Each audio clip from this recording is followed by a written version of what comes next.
La période de grandes vacances, à en croire la petite histoire de notre pays, prédisposait les jeunes à pratiquer beaucoup de sport. C'était d'ailleurs le temps propice pour les championnats de Wana-Foot dans nos différents quartiers. Seulement, la réalité actuelle donne de constater que certaines aires de sport, généralement connues pour leur audience comme Kokolo Kopa et Tata Loboko, sont actuellement squattées par les commerçants qui y organisent leur kermesse. Ce qui n'est d'ailleurs pas mauvais, mais ce voisinage malencontreux pourrait conditionner les jeunes à des loisirs malsains. C'est en tout cas le point de vue de Nikez Constant Kombo, un citoyen averti. Ce sont des espaces qui sont dédiés aux jeux sportifs.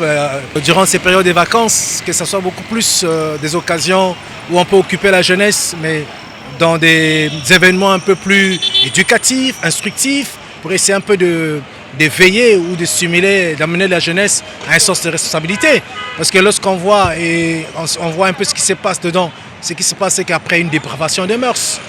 Vous avez des jeunes qui se livrent plus à l'alcool, mais ils n'ont pas le temps de la réflexion.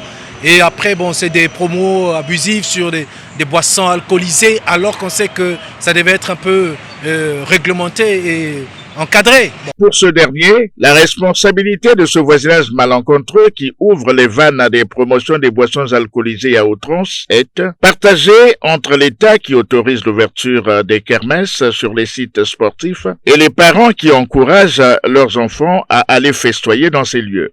Mais on pense que les responsabilités sont partagées.